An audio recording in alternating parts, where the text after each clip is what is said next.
Hey y'all, welcome to Living Real Life Outdoors. From turkey tails and trout trails to tall tines and tailwaters, an outdoor audio magazine protest, focusing on hunting, fly fishing, archery, firearms too, interviews and hunting and fishing stories. Men and women of the outdoors are conservationists of the wildlife we pursue. See y'all in the woods and on the streams. Your host, Legends of the Outdoors Board of Directors,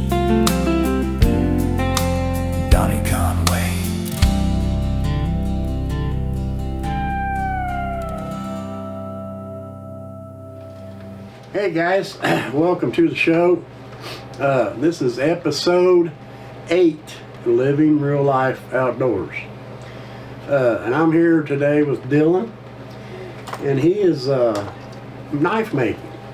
And this is Grandpa Larry, and Grandpa Larry's been teaching this trade of knife making. And Larry, why don't you fill us in a little bit how you got interested in doing all this? I just decided to get into it when I had time to do it, and as I went along I had more time to do it and got more interested in it. Well, then Dillon, why don't you fill us in a little bit here what you got going on. You made that knife for me, right? Yes, this one I made for you. And that is sweet looking. Can you want to stick that up here close to the camera where they can see it real good? Guys, look at this knife, super detailed. You can see in that screen if it's right in there. Oh, yeah, there you go. Super detailed. He did a real good job on the sheath and the handle, and then that blade is sweet looking too. He actually made that last year, and I liked it, so I was like, hey man, make me one of them. He actually killed this deer, and both these antlers are from the same deer. Yeah, you can tell they're pretty close to match. Yeah, and he liked the handle on this so much, I was like, I could do it again. You know, it's almost a match on the handles. And your blade's a little different. Yeah, my blade. And I like Larry's blade, and you just happen to have a smaller one of that version. Yeah, my blade and his blade are just a little different. Yeah, you see, the one that I like is it's a little thinner. It's not as wide.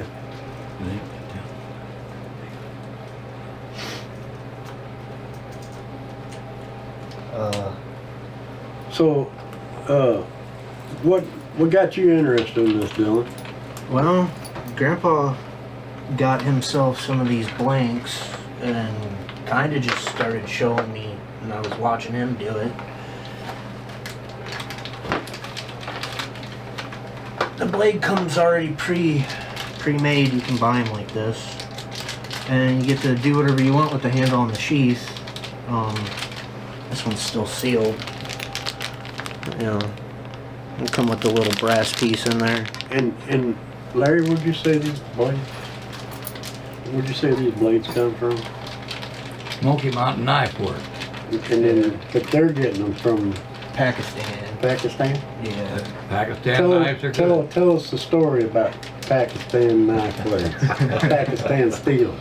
Pakistanis have been cutting each other up with knives for 3,000 years, so I thought, well, we'll try this. So they know how to make blades. They know how to make a blade, yes. Now, is your Damascus, is that Pakistan too? Or is that coming from somewhere else? Yeah, those are Pakistan. See, you've got some Damascus blade. He showed me one here a minute ago. Beautiful knife blade. And then Dillon's got all kinds of antlers to make this stuff. All kinds of antlers. Since we started, like, he was collecting them, but I got a whole cow skeleton that I haven't done anything with yet.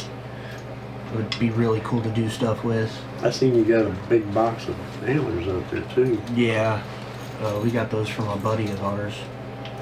And then you're getting interested into tanning your own hide, Yeah. which would make kind of cool sheaves too if you ever get into that. Yeah, I was thinking that. The one I got is a little too small to do anything clothing-wise with, Of course, without having another Of course, now, you know, the only thing bad about making one out of deer is that hair will eventually rub off like from a cow or something like that, you know, horse hair. I got it pretty good. It's rubbing off a little bit, but it's not falling out or anything. Which, yeah, and you did a good job of that too. I really didn't do anything special to it, like brain tanning or any tanning. Now, how long you been making knives, Larry? Oh, I started this 30 years ago. 30 years ago? You made quite a few of them. I've made several. Some out of saw blades.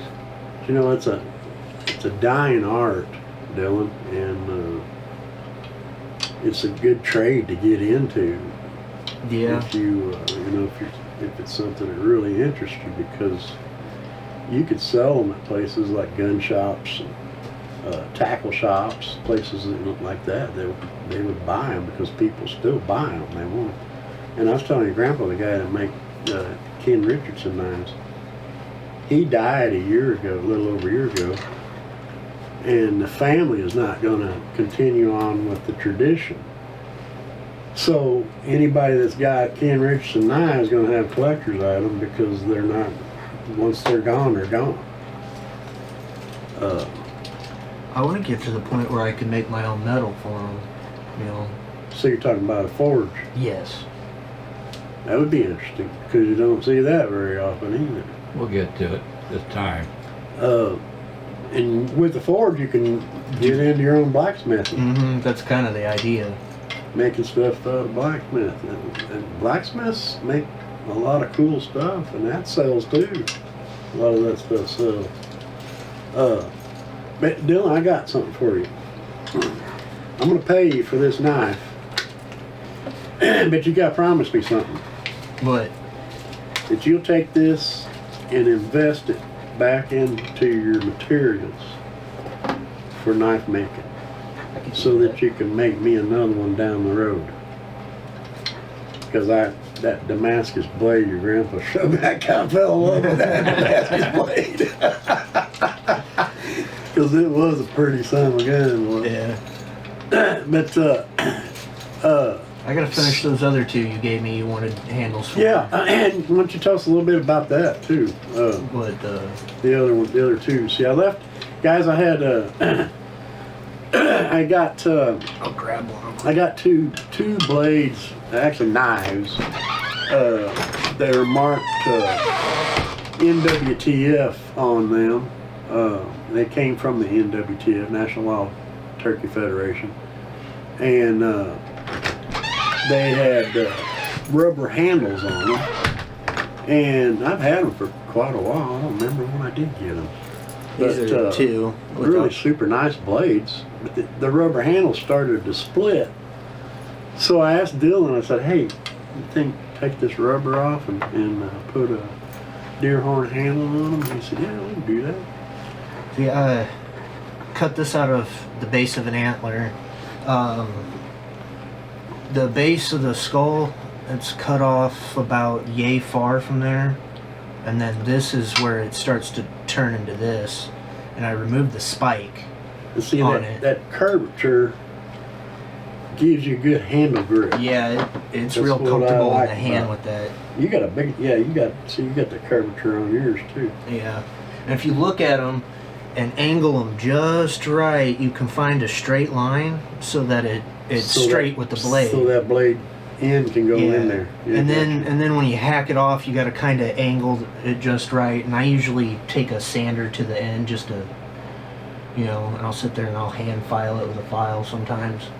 Now, It just depends on how good I cut it. now, like on a solid handle like that, have you thought about? Is there a way to kind of buff that where it's smoother without losing the detail? Kinda. Because If you don't want to take away the detail part of it. Texture. Yeah, the texture of it. Yeah. I can make it smoother, yeah, but Well, I mean, most of the time not you really end up s- taking the detail out. Yeah, if you not do really that. smooth, I guess what I'm If saying. you- More shiny. Yeah, right here's where the spike Where that was down at the was, bottom, okay. and that's what it ends up when you Gotcha. start grinding on it too much. But But that'll end up getting some color like this back in it once it sits around for a little bit. now, guys, Dylan's gonna do because this double set that I got from the NWTF, it came with regular nylon sheath, just a junk sheath for the, and these were Gerber knives, and Gerber blades are super good blades. But anyway, he's gonna make a leather sheath to where the small one will fit on top of the bigger blade. And then you were going to take that NWTF logo off that other one and embed it into the leather somehow? Well, on this one, this is the first time I've done this, but this detail in here I did with a wood burning knife. Yeah, Or yeah. not knife, but like a So solder. can you actually do that without putting that patch Without in there? doing that, yeah, I could that'd be cool. replicate that instead. That'd be cool. Yeah, that'd be I wound, nicer. up, I wound up getting a hold of that, and I sat there and I played on a whole bunch of junk leather before I did this, until I You did a good job. kind of got a feel for what I was doing. Oh, why don't you stick that up to the camera there and really show the detailed work that you did in that. Guys, he did a super good job on that sheath. And unwrap it and show how you added the extra little detail stuff on there. And I paid him $120 for this knife because he did a super good job, and it's well worth $120.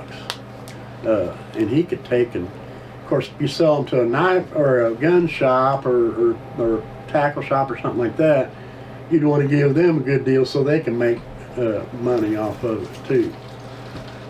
But he's done a super good job on it. I like it. He really kind of shocked me because Grandpa Larry told me last weekend, he says he put a feather on that sheath for you. And then I was sitting there, when I got here, I was sitting there on the table there in the kitchen, I was like, is this the knife he did? He goes, yeah. I said, golly, that sucker's nice. I sat there and thought about it forever, and then practiced all this. I looked up We did a good job, man. the old writing, like what would be on the Declaration of Independence, and you know, and I sat there and I practiced until I was confident I could do it on this, because once you take that hot iron to this, it's done, you know. Yeah, it's super good job, man. I mean, worth the $120 to me. And like these knives, you want, I'm gonna have to grind most of this shape off, just so it'll fit in the handle, because I drill out all the bone marrow, and then that only gives you so much room to play with. Yeah, yeah. And like even on these, the tang on the blank, you have to grind off a little bit, and then. Now, is that a smaller blade? No, I think that might be the same. Same as the one I got? Yeah. Oh, it is, yeah. It is the same one. Yeah, that's the exact same. It is the same blade, yeah. But these are pretty squared off on the tang that goes up in the handle. And guys, I'm super proud of this knife. Golly, this thing's nice. I didn't expect it to turn out like this. That's nice. Worth $120 to me. I kind of had some practice at this point. Well, and depending on who's making it. Now I know you'll be sensible and not overcharge, because I've seen some where I think they've overcharged them. Too proud of themselves. Yeah, yeah. You don't want to get to that point, because then you won't get the customers. I didn't even expect you to pay me a whole lot or anything. Well, you know. I told your grandpa, I said, if he'll take and use it to buy more materials for the next go around, and go to like Jeremy at Iron Hill Armory, he would buy these knives if you give him a good deal to where he can make some money off of it. And we could just keep doing it, yeah. And then I'll talk to the guy that has the fly shop in Rolla, because he's wanting to start carrying something different. If you can get a hold of a fillet knife, blades, the blades for fillet knives, and make them out of deer horn. That would be cool. I'd like a He would fillet love. knife. He would love to have some of them. So, because he could probably sell them for $150 or better. All right, guys, we're gonna take a quick break, and we're gonna have a little. I'll do a little commercial later, unless we hadn't figured out anything to really do a commercial with. But we'll take a quick break, and we'll be back with the second segment of this podcast. Hey guys, I always try to do a commercial in between my podcast segments, and I am so impressed with this knife that was made for me that I wanted to do the commercial on it. Guys, I really like handmade knives, and as you can see, this knife is just super detailed and beautiful. I have never seen a more beautiful knife. Sheath is really, Dillon really thought this out and detailed it, and the way he did the wafer antler pieces on the leather here, it's really cool. I mean, he did a super good job, and then the handle that he did on it, super nice handle. I mean, perfect grip. This blade is really neat. The whole knife is just super neat. I paid him $120. He wasn't expecting to even, he wanted anything. I was like, hey man, you put work into this. I'm going to give you something for your time and effort. And show you that you have a skill that not a lot of people have anymore. So anyway, guys, I just want to do this little short commercial. I love handmade knives, and he hand stitched this sheath and then burned it with a wood burning tool, and the design and detail in it looks like a feather. It's super cool, just super cool, phenomenal. It was well worth the $120, and that would be a retail value. He can make these, sell them to gun shops or the knife shop in Lebanon, sell them for a reasonable price, and where they can still make money on them too. But Dillon Foster is his name. He's super good at this. He's learning, and he's a quick learner. He can have a future in this. Anyway, that's all I want to say, because I'm super impressed with this knife. It's just awesome. I mean, it's one of my better knives, better handmade knives. And I've got quite a few because I really like handmade knives. But anyway, guys, that's the end of the commercial. Stay tuned for this next segment.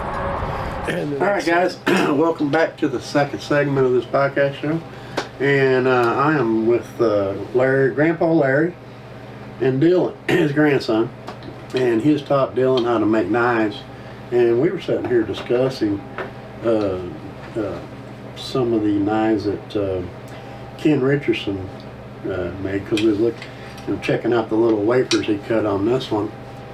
And then, like the piece Grandpa Larry's got there, the Richardson family would take that little piece and they would attach it to the leather and would wrap it around this little brass spur to hold that knife in. On some of them, they didn't have the leather strap around it. But Dillon, you, man, I was telling Grandpa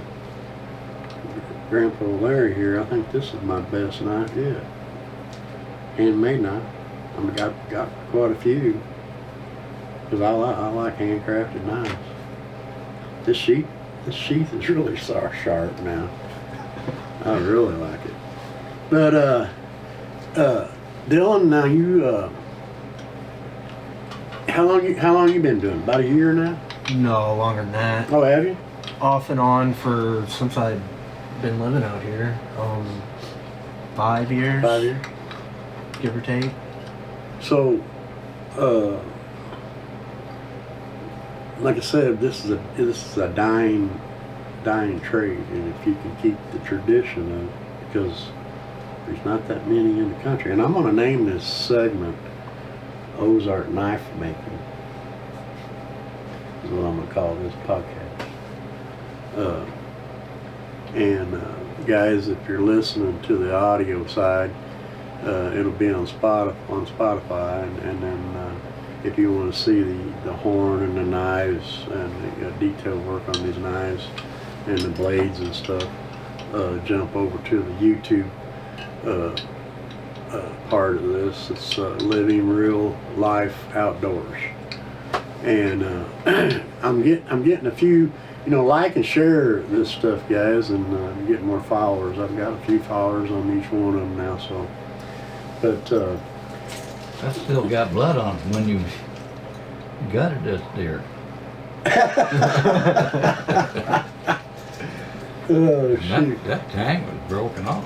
Yeah. Been in a scrap.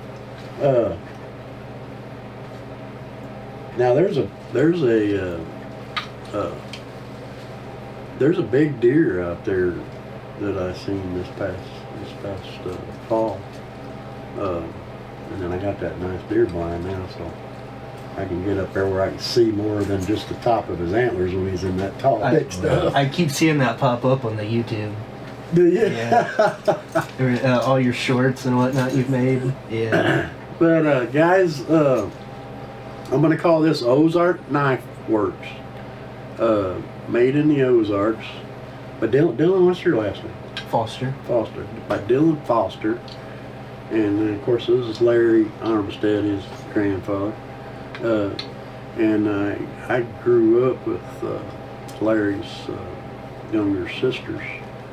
And I didn't really know Larry that much because he's quite a bit older than me. How old are you now, Larry? I'll be 75 in a month. Yeah. Well, I knew he was up there. Because Bill Cooper, he does podcast shows too. Bill lived right over here for 40 years. Yeah, and so you're about a year or two behind him, I think. Yeah, behind him. Yeah. I think he's about 77 now. But guys, Dylan gets into this and he starts selling his knives to Iron Heel Armory, and I did a podcast with Jeremy. And Jeremy's got a lot of good stuff there in his gun shop too. And Larry's been into black powder for many years. Over 50 years. He was showing me a 40 caliber flintlock he's got, and he asked me earlier here about a month ago, he says, "Hey, you gonna black powder hunt?" I said, "No, I already put everything away."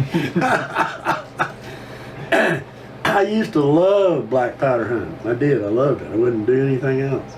Then it got to where I got tired of cleaning everything. So that happens. Yeah.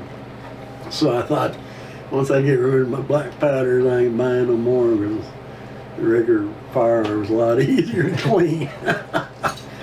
But hey, anyway, guys, Dylan, why don't you tell us what your plans are for more knife making?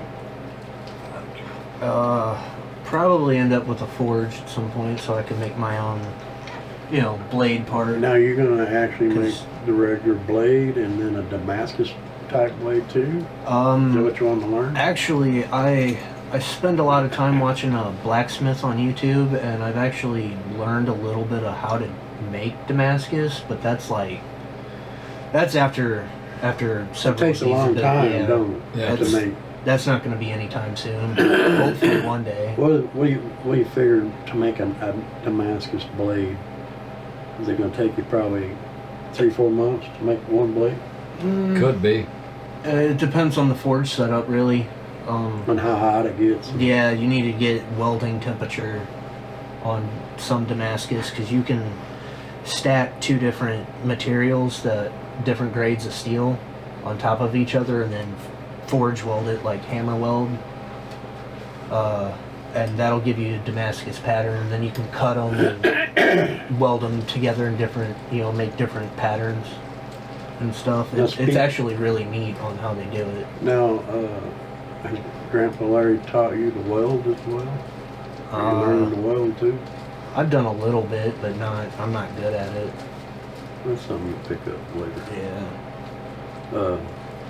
Yeah, I've watched a few blacksmiths actually in person making stuff, and some of they usually, when they're demonstrating, they do the simple stuff that can be done within a couple hours, but people standing around watching. Right. I think at one time they used to have them down at old ironworks there at Merrimack Spring. They did. When come in. And then I remember down at Silver Dollar City, they had one there all the time. Full time. Yeah. And but that'll be neat, Dylan, if you get into that and start forging your own. Now what kind of steel would you use to forge your own for, say, like a blade like that one? High carbon steel would be good. You can take wrought iron and turn that into some pretty neat stuff. Oh, really? Yeah. So now, Larry, you said that crosscut saw blades are getting hard to get a hold of?